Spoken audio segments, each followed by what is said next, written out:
Welcome to a new show called non cine sense. ഈ show ആർക്കു വേണ്ടിയാണ്? പലപ്പോഴും എല്ലാവരും എന്നോട് ചോദിക്കാനുള്ളൊരു ചോദ്യമാണ്, സിനിമ കണ്ടു പഠിക്കേണ്ടത് എങ്ങനെയാണ്? സത്യത്തിൽ സിനിമ കണ്ടു പഠിക്കുമ്പോൾ നമുക്കൊരു മെൻറ്റർ ആവശ്യമാണ്. ആ മെൻറ്ററിൻ്റെ ഗൈഡൻസോട് കൂടിയാണ് നമ്മൾ സിനിമ കാണേണ്ടത്. എന്നാൽ മാത്രമാണ് നമുക്കത് ബ്രേക്ക് ഡൗൺ ചെയ്ത് കിട്ടുക. സോ ഈ ഷോയിലൂടെ നമ്മൾ ഫോക്കസ് ചെയ്യുന്നത് സിനിമറ്റോഗ്രാഫിയുടെ പ്രധാനപ്പെട്ട 3 ഏരിയകളാണ്. 1 cinematography break down, 2 cinematography analysis, and 3 cinematography appreciation. ലോകോത്തര സിനിമറ്റോഗ്രാഫേഴ്സിൻ്റെ വർക്കുകളെടുത്ത് I will be detailing and discussing about many core areas of cinematography. So let's get on board. ഈ ഷോയിൽ നമ്മൾ ഏറ്റവും ആദ്യം പഠിക്കുന്നത് സിനിമറ്റോഗ്രാഫറിൻ്റെ ബാക്ക്ഗ്രൗണ്ടാണ്. കാരണം സിനിമറ്റോഗ്രാഫർ എന്ന വ്യക്തി ഒരു പ്രൊജക്റ്റിൽ വളരെ ഇമ്പോർട്ടൻ്റ് ആണ്. കാലാപ്പനി എന്ന് പറയുന്ന സിനിമ സന്തോഷ് ശിവൻ സാർ ചെയ്തതാണ്. സപ്പോസ് ഗിരീഷ് ഗംഗാധരനാണ് അത് ചെയ്തതെങ്കിൽ, സുദീപ് ചാറ്റർജി സാറാണ് അത് ചെയ്തതെങ്കിൽ, അമൽ നീരജ് സാറാണ് അത് ചെയ്തതെങ്കിൽ, ജോമോൻ ടി ജോണോ വിഷ്ണു ശർമ്മയോ ആണ് അത് ചെയ്തതെങ്കിൽ അത് വ്യത്യസ്തമാകുമായിരുന്നു. ഇത് ഏതാണ് നല്ലതെന്നുള്ളതിനേക്കാളും അവർ കൊണ്ടുവരാൻ പോകുന്ന ഫ്ലെയർ എന്താണ്, അവർ കൊണ്ടുവരാൻ പോകുന്ന വിഷ്വൽ ലാംഗ്വേജ് എന്താണ്, ആ ലാൻഡ്സ്കേപ്പ് എന്താണെന്നുള്ളതാണ് ചോദ്യം. ഒരു സിനിമയുടെ സിനിമറ്റോഗ്രാഫി നമ്മൾ പഠിക്കുന്ന സമയത്ത് ഏറ്റവും ആദ്യം മനസ്സിലാക്കേണ്ടത് അതിൻ്റെ സിനിമറ്റോഗ്രാഫറിൻ്റെ വ്യക്തിപരമായ ജീവിതത്തെക്കുറിച്ചാണ്. കാരണം എല്ലാ ടെക്നിക്കൽ പെർഫെക്ഷനും ഉപരിയായിട്ട് സിനിമറ്റോഗ്രാഫിയിൽ പേഴ്സൺ എന്നുള്ളത് വളരെ വളരെ ഇമ്പോർട്ടൻ്റ് ആണ്. അദ്ദേഹത്തിൻ്റെ ആർട്ടിസ്റ്റിക് ഇൻഫ്ലുവൻസുകൾ എന്തൊക്കെയാണ്, അദ്ദേഹം കണ്ടിട്ടുള്ള സിനിമകൾ എന്തൊക്കെയാണ്, അദ്ദേഹത്തെ ഏറ്റവും കൂടുതൽ ഇൻഫ്ലുവൻസ് ചെയ്തിട്ടുള്ള സിനിമ എന്താണ്, അദ്ദേഹത്തിൻ്റെ കാലഘട്ടത്തിൽ ജീവിച്ചിരുന്ന മറ്റു സിനിമറ്റോഗ്രാഫേഴ്സ് ആരൊക്കെയാണ്, അവരുടെ വർക്കിനോടുള്ള അദ്ദേഹത്തിൻ്റെ ആറ്റിറ്റ്യൂഡും റിഫ്ലക്ഷനും എന്താണ്. അങ്ങനെ ഒട്ടേറെ കാര്യങ്ങളാണ് ഒരു സിനിമറ്റോഗ്രാഫർ എന്ന വ്യക്തിയെ ഷേപ്പ് ചെയ്യുന്നത്. സോ അദ്ദേഹത്തിൻ്റെ ഒരു പേഴ്സണൽ ഓറ വളരെ വളരെ ഇമ്പോർട്ടൻ്റ് ആണ്. അത് ആ സിനിമയെ വളരെ ഡീപ്പായിട്ട് സ്വാധീനിക്കുകയും ചെയ്യും. നമ്മളിന്ന് കാണുന്ന സിനിമ 1917 എന്ന് പറയുന്ന സിനിമയാണ്.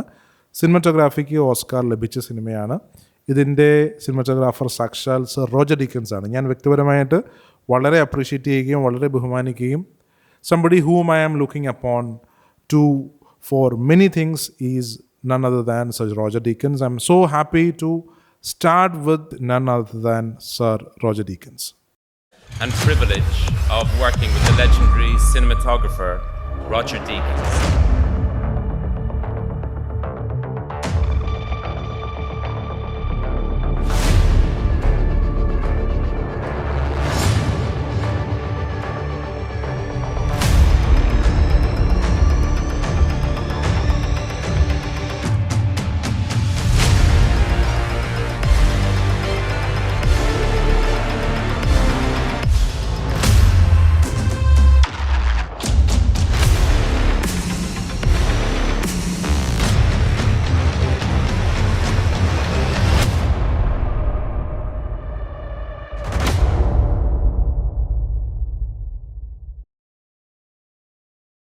ഒരു സിനിമറ്റോഗ്രാഫറും സംവിധായകനും വളരെ അടുത്ത് പ്രവർത്തിക്കുന്ന 2 പേരാണ്.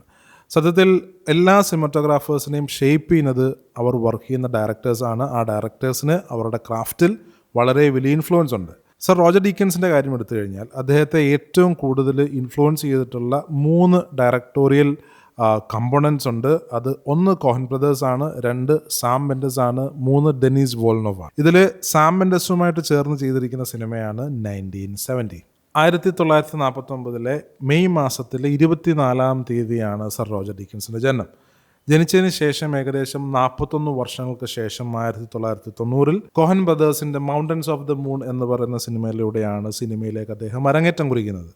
ഇതിന് വേറൊരു പ്രത്യേകതയുണ്ട്. കാരണം വളരെ സമയമെടുത്ത് തൻ്റെ ക്രാഫ്റ്റിനെ ഷേപ്പ് ചെയ്ത് മുന്നോട്ട് പോകുന്ന ഒരാളാണ് സർ റോജർ ഡീക്കൻസ്.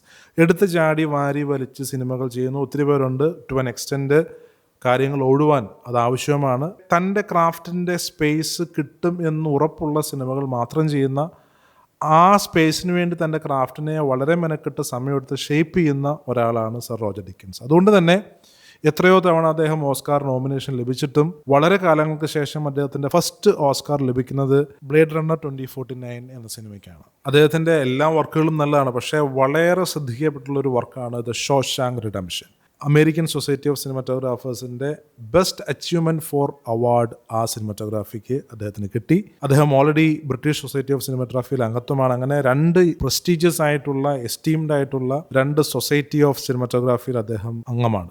ഷോഷാങ്ക് റിഡംപ്ഷൻ മാത്രമല്ല, Sicario, Skyfall, No Country for Old Man, Blade Runner 2049, ഇങ്ങനെ സർ റോജർ ഡീക്കൻസിൻ്റെ മാസ്റ്റർ ക്രാഫ്റ്റ്മാൻഷിപ്പ് കൊണ്ടുപോയിട്ടുള്ള പടങ്ങൾ അനവധിയാണ്. ബ്ലേഡ് റണ്ണർ 2049 എന്ന് പറയുന്ന സിനിമയ്ക്കാണ് സർ റോജർ ഡീക്കൻസിന് ഏറ്റവും ആദ്യമായിട്ട് ഓസ്കാർ ലഭിക്കുന്നത്.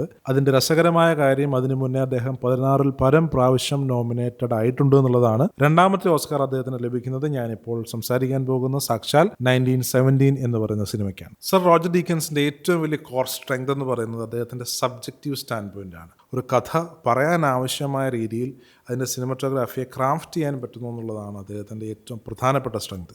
സിനിമറ്റോഗ്രാഫിയെക്കുറിച്ച് നമ്മൾ ജനറലി പറയുമ്പോൾ കഥയ്ക്ക് അനുസൃതമായ സിനിമറ്റോഗ്രാഫിയാണ് നല്ലത് നമ്മൾ പറയും. പക്ഷേ പലപ്പോഴും ടു എ ഗ്രേറ്റ് എക്സ്റ്റെൻറ്റ് നമ്മൾ മെക്കാനിക്കലായി പോകാറുണ്ട്.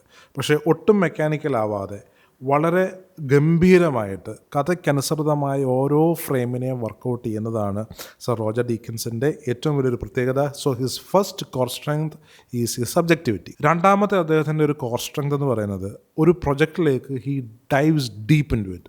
അദ്ദേഹം ഒരു പ്രൊജക്റ്റ് പറഞ്ഞു കഴിഞ്ഞാൽ ആ പ്രൊജക്റ്റിൻ്റെ സ്റ്റോറി ടെല്ലിങ്ങിനെ, അതിൻ്റെ കോറിനെ സ്ട്രോങ് ആക്കാൻ വേണ്ടി അദ്ദേഹം വളരെ വളരെ വളരെ ആ പ്രൊജക്റ്റിലേക്ക് ഇൻവോൾവ് ചെയ്യും. ഇൻഫാക്റ്റ് ബാക്കിയുള്ള എല്ലാ ഡിപ്പാർട്ട്മെൻറ്റുകൾക്കും, പ്രൊഡക്ഷൻ ഡിസൈൻ ആണെങ്കിലും അതുമായിട്ട് ബന്ധപ്പെട്ട് നിൽക്കുന്ന ബാക്കി എല്ലാ ഡിപ്പാർട്ട്മെൻറ്റുകൾക്കും it becomes very easy to work with sir Roger deacons.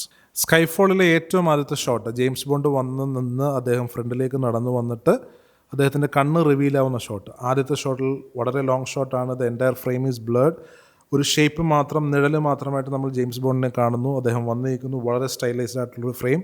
അതിൽ നിന്നും അദ്ദേഹം പതുക്കെ മുന്നോട്ട് നടന്ന് വന്ന് ആ സസ്പെൻസ് ബിൽഡ് ചെയ്ത് ഏറ്റവും എൻഡിൽ ആരാണ് അദ്ദേഹം എന്ന് വെളിപ്പെടുത്തുന്ന, കണ്ണിൽ മാത്രം വെളിച്ചമുള്ള ഒരു ഷോട്ട്, ക്ലോസപ്പ്. ഒരു എക്സ്ട്രീം ലോങ് ഷോട്ടിൽ നിന്നും ഒരു നല്ല ക്ലോസപ്പ് റേഞ്ചിലേക്ക് ക്യാമറ അനക്കാതെ കോമ്പോസിഷനെ റീഫ്രെയിം ചെയ്ത ഗംഭീരമായ ഷോട്ട്. ഒരു സിനിമയുടെ ഷോട്ട് ഡിസൈൻ പഠിക്കാൻ ആ ഒരൊറ്റ ഷോട്ട് മാത്രം മതി. സർ റോജർ ഡീക്കൻസിൻ്റെ ഫിലിമോഗ്രാഫിയുടെ ഒരു ജിസ്റ്റാണ് നമ്മളിപ്പോൾ കണ്ടത്.